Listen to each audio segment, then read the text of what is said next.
ನಮಸ್ಕಾರ. ಸಂಕಲ್ಪ ಸಿದ್ಧಿ ವಿಶೇಷ ಕಾರ್ಯಕ್ರಮಕ್ಕೆ ತಮ್ಮೆಲ್ಲರಿಗೂ ಆತ್ಮೀಯ ಪ್ರೀತಿಯ ಸ್ವಾಗತ ಹೇಳ್ತಾ ಇರೋದು ನಾನು ಅನುಷಾ. ಜೀವನದಲ್ಲಿ ಅನೇಕ ರೀತಿಯಾಗಿರುವಂತಹ ಸಮಸ್ಯೆಗಳು, ತೊಂದರೆಗಳು, ಕಷ್ಟಗಳು ಬರ್ತಾ ಇದೆ. ಇದೆಲ್ಲದರಿಂದ ಕೂಡ ನೀವು ಆದಷ್ಟು ಬೇಗ ಹೊರಗಡೆ ಬರಬೇಕು ಅಂತಂದರೆ ನೀವು ಅಕ್ಷಯ ವೃಕ್ಷವನ್ನು ಬರಮಾಡ್ಕೊಳ್ಬೇಕಾಗತ್ತೆ. ಇನ್ನು ಕಾರ್ಯಕ್ರಮದಲ್ಲಿ ನಮಗೆ ಸಾಕಷ್ಟು ವಿಚಾರಗಳ ಬಗ್ಗೆ ಮಾಹಿತಿ, ಮಾರ್ಗದರ್ಶನ ನೀಡುವಂಥ ಸ್ಪಿರಿಚುವಲ್ ಗುರು ಡಾಕ್ಟರ್ ವಿಷ್ಣುದತ್ತ ಗುರುಜಿಯವರಿದ್ದಾರೆ. ಗುರುಗಳನ್ನ ಇವತ್ತಿನ ಕಾರ್ಯಕ್ರಮಕ್ಕೆ ನಾವು ಬರಮಾಡ್ಕೊಳ್ಳೋಣ. ನಮಸ್ತೆ ಗುರುಗಳೇ, ಕಾರ್ಯಕ್ರಮಕ್ಕೆ ಆತ್ಮೀಯ ಸ್ವಾಗತ.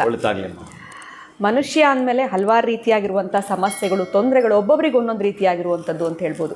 ಈ ಒಂದು ಸಕಲ ತೊಂದರೆಗಳಾಗಿರ್ಬೋದು, ಸಮಸ್ಯೆಗಳನ್ನ ದೂರ ಮಾಡಬೇಕು ಅಂತಂದರೆ ಒಂದೇ ಒಂದು ರಾಮಬಾಣ, ಯಾವುದಾದ್ರೂ ಒಂದು ಪವರ್ಫುಲ್ ಮಂತ್ರವನ್ನು ತಿಳಿಸಬಹುದಾ ಗುರುಗಳೇ? ಈ ಮಂತ್ರವನ್ನು ಪಠನೆ ಜಪ ಮಾಡೋದ್ರಿಂದ ಯಾರ್ಯಾರಿಗೆ ಏನೇನು ತೊಂದರೆ ಇದೆಯೋ ಅದರಿಂದ ಆಚೆ ಬರಲಿ ಅವರು. ಹಣಕಾಸು, ಆರೋಗ್ಯ, ಮನೆಯಲ್ಲಿ ಅಶಾಂತಿ ಇರ್ಬೋದು. ಸೊ ಒಂದು ಪವರ್ಫುಲ್ ಮಂತ್ರ ಕೊಡೋದಾದರೆ ಏನು ತಿಳಿಸ್ಕೊಡ್ತೀರಾ? ಓಂ ವಿಶ್ವಸ್ಮೈ ನಮಃ.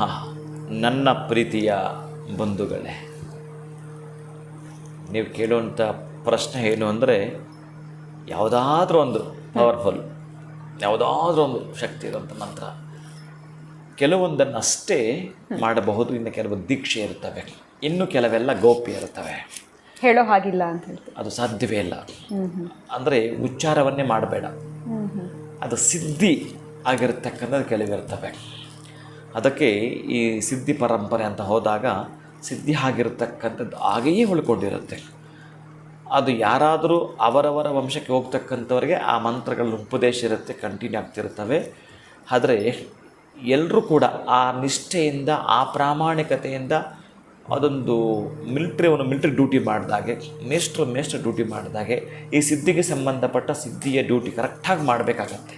ಈಗ ನೀವು ಹೇಳ್ತಕ್ಕಂಥದ್ದು ಏನಿದೆಯೋ ಆ ಮಂತ್ರವನ್ನು ನಾನು ಕೊಡೋದೇ ಆದರೆ ಅಂಥ ಅದ್ಭುತವಾದ ಮಂತ್ರ ಅದು. ಎಷ್ಟು ಅಂದರೆ ಅಷ್ಟು ಅದ್ಭುತ. ನಿಮ್ಗೆ ಗೊತ್ತಿರ್ತಕ್ಕಂಥದ್ದು ಕೂಡ ಅದು. ಹೇಗೆ ಈ 32 ಹಲ್ಲು ಇದ್ದಾವೋ, ನಾಲಿಗೆ ಒಂದೇ ಇದೆ.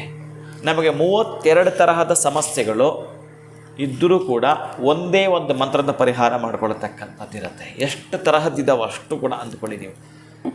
ಇನ್ನಾಗೆ ಆ 32 ಹಲ್ಲುಗಳು ಈ ನಾಲಿಗೆ ಮೇಲೆ ತುಂಬ ದರ್ಪ ತೋರಿಸ್ತವಂತೆ, ತುಂಬ ದುರಹಂಕಾರ ಮಾತಾಡ್ತವಂತೆ. ಜಾಸ್ತಿ ಮಾತಾಡಬೇಡ ನೀನು, ನಾವು 32 ಜನ ಇದ್ದೀವಿ, ನೀನು ಒಬ್ಬನೇ ಇರೋದು, ನೀನು ಹಾಗೆ ಹಗದಾಕ್ಬಿಡ್ತೀವಿ ಅಂತ ಮಾತಾಡ್ತವೆ ಹಲ್ಲುಗಳು.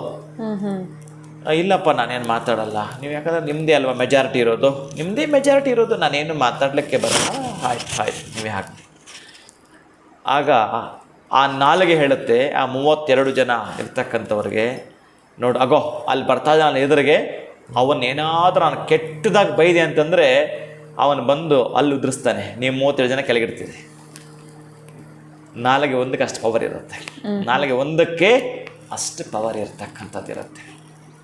ಅಂತಹ ಅದು ಹೇಳಿದು ಒಂದು ಮಂತ್ರಕ್ಕೆ ಅಷ್ಟು ಪವರ್ ಇದೆ ಅನ್ನಲಿಕ್ಕೆ ನಾಲಿಗೆ ಹೇಗೆ ನಿಮಗೆ ಪ್ರಾಮಾಣಿಕರಿಸಿ ಸತ್ಯವಾಗಿ ನಮ್ಗೆ ಗೊತ್ತಾಗ್ತಕ್ಕಂತಹದ್ದು ಅಂತಹದ್ದು ಅಂತಂದರೆ, ಈಗ ಶಿ ಅಂತಕ್ಕಂಥದ್ದು ಏನಿದೆಯೋ, ಈಗ ಶಿವನಲ್ಲಿ ಶಾ ಮಾಡಿ ಏನಾಯಿತು? ಶೀನ ಶಾ ಮಾಡಿದಾಗ ಏನಾಯ್ತಮ್ಮ? ಈಗ ಶಿವ ಇದ್ದದ್ದು ಶೀನ ಶಾ ಮಾಡಿದ ಏನಾಯಿತು? ಶವ ಆಯಿತು. ಕೇಶವ ಅಂತ ಇತ್ತಲ್ಲ, ಅದರಲ್ಲಿ ಕೆ ತೆಗೆದ್ರೆ ಏನಾಯಿತು? ಶವ. ಕೇಶವ ಅನ್ನೋದನ್ನು ತೆಗೆದಾಗಲ ಕೆ ತೆಗೆದ್ರೆ ಶವ ಆಯಿತು. ಈ ಶೀನ ಶಾ ಮಾಡಿದ್ರೆ ಶವ ಆಯಿತು.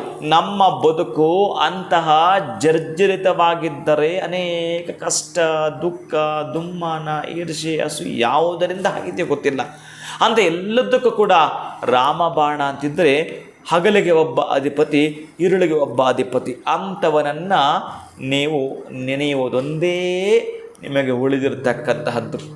ಪರಮ ಸತ್ಯ ಏನು ಅಂತಂದರೆ, ನಿಮ್ಮ ನಾಲಿಗೆ ಯಾವಾಗಲೂ ಜಪಿಸ್ತಿರಬೇಕು. ಯಾವಾಗಲೂ ನಿಮ್ಮ ನಾಲಿಗೆ ಏನೋ ಅಗಿಯೋದಲ್ಲ, ಏನೋ ತಿನ್ನೋದಲ್ಲ, ಯಾವಾಗಲೇನೋ ತಿಂತಿರ್ತಾರಪ್ಪ, ಆ ನಾಲಿಗೆಗೆ ನೀನು ರೆಸ್ಟೇ ಕೊಡಲ್ಲ ಅಂತ ಯಾರಾದರೂ ಮಾತಾಡ್ತಿರ್ತಾರೆ. ಆದರೆ ನಿಮ್ಮ ನಾಲಿಗೆಗೆ ರೆಸ್ಟ್ಲೆಸ್ ವರ್ಕು ಅಂತಿದ್ದರೆ ನಾಲಿಗೆ ನಲಿದಾಡ್ತಿರಬೇಕು. ನಾಲಿಗೆ ನಲಿದಾಡ್ತಿದ್ದರೆ ಭಗವಂತ ಕುಣಿದಾಡ್ತಿರ್ತಾನಂತೆ. ಅಂತಹದ್ದು ಶಿವಕೇಶವ. ಓಂ ಶ್ರೀ ಶಿವಕೇಶವಾಯ ನಮಃ. ಓಂ ಶ್ರೀ ಶಿವಕೇಶವಾಯ ನಮಃ. ಓಂ ಶ್ರೀ ಶಿವಕೇಶವಾಯ ನಮಃ. ಶಿವಕೇಶವರಲ್ಲಿ ಭೇದವಿಲ್ಲದೆ ನಾವು ನೆನಪು ಮಾಡಿಕೊಳ್ತೀವಿ ಅಂತಂದರೆ ನಮ್ಮ ತಲೆಯನ್ನು ಬಿಟ್ಟು ಹೃದಯ ಇಲ್ಲ, ಹೃದಯನ ಬಿಟ್ಟು ತಲೆ ಇಲ್ಲ, ಇವೆರಡೂ ಇಬ್ಬರು ಕೂಡ. ಹಾಗಾಗಿ ಅವರಿಬ್ಬರ ನಾಮಸ್ಮರಣೆ ಮಾಡ್ತಿದ್ದಂದರೆ ಈ ಜಗತ್ತಿನಲ್ಲಿ ಅದೊಂದೇ ಪರಮ ಶ್ರೇಷ್ಠವಾಗಿರತಕ್ಕಂತಹದ್ದು. ಅಂಥ ಶಿವಕೇಶವ ನಾಮಾದಿಗಳನ್ನು ಹೇಳ್ತೀರ ಅಂತಂದರೆ ಮತ್ತೆಲ್ಲಿದೆ ತೊಂದರೆ? ತೋರಿಸಿ ನೋಡೋಣ, ತೋರಿಸಿ. ಅದಕ್ಕಾಗಿ ಆ ಮಂತ್ರ ನೀವು ಅತ್ಯಂತ ಅದ್ಭುತವಾಗಿ ಎಷ್ಟು ಲಕ್ಷ ಸಾರಿ ನೀವು ಜಪಿಸ್ತೀರೋ ಬಹುಶಃ ನೀವೇ ಒಂದು ಟ್ರಾನ್ಸ್ಫಾರ್ಮರ್ ಹಾಗೇನೆ. ಯಾವ ರೀತಿ ನಮ್ಮ ಕರೆಂಟನ್ನು ಯು ಪಿ ಎಸ್ ಎಲ್ಲ ಶೇಖರಣೆ ಮಾಡಿ ಇಟ್ಕೊಂಡಿರ್ತೀವಿ, ಹೇಗೆ ಯು ಪಿ ಎಸ್ಗೆ ಟ್ರಾನ್ಸ್ಫರ್ ಆಗಿರ್ತದೋ ಹಾಗೆ ನಿಮ್ಮ ಬಾಡಿ ಒಳಗಡೆ ಟ್ರಾನ್ಸ್ಫರ್ ಆಗಿರುತ್ತೆ. ಏನು ಬೇಕೋ ಅದನ್ನು ಪಡೆದುಕೊಳ್ಳಲಿಕ್ಕೆ ಸಾಧ್ಯವಿದೆ. ಶಿವ ಶಾ ಮಾಡಿದ್ರೆ ಶವ ಆಯಿತು, ಕೇಶವ ಅಂದರೆ ಕೇತಿದ್ರೆ ಶವ ಆಯಿತು. ನಮ್ಮ ಬದುಕು ಅಂತ ದುಸ್ಥಿತಿ ತಲುಪಿದೆ.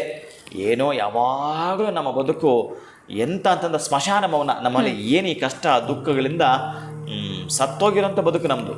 ಏನು ಅಂತಹ ಬದುಕು ತಂದ್ಕೊಂಡ್ಬಿಟ್ಟಿದೆ ನಮಗೆ ಅಂತಕ್ಕಂತಹ ನೋವಿದ್ರು ಕೂಡ. ಅದಕ್ಕೆ ನಾನು ಹೇಳ್ತಾ ಇರೋದು, ಇಲ್ಲಿ ನೋಡಿ ಶಾ ಮಾಡ, ಅಲ್ಲಿ ಕೇ ತೆಗೆಯೋದು ಎಷ್ಟು ಚೆನ್ನಾಗಿದೆ ಅಂತಂದರೆ ಇಲ್ಲೇ ನಾವು ಅರ್ಥ ಮಾಡ್ಕೊಳ್ಳಿಕ್ಕೆ ಎರಡು ಇಂಡಿಕೇಶನ್ ಕೊಟ್ಟಿದ್ದಾರೆ. ಅಂತಹ ಶವದ ಸ್ಥಿತಿ ನಮ್ಮ ಬದುಕು ತಲುಪಿದ್ದರೆ, ಅಂತಹ ಶವದ ಸ್ಥಿತಿ ನಮ್ಮ ಜೀವನ ಆಗಿದ್ದರೆ, ಬಹುಶಃ ಆಗಾಗ್ತಾ ಇದೆ ಅಂತ ನಿಮಗೆ ಕಾಣಿಸ್ಕೊಂಡ್ರೆ ನಿಮ್ಮ ನಾಲಿಗೆ ನೆಲೆದಾಡ್ತಿರಬೇಕು.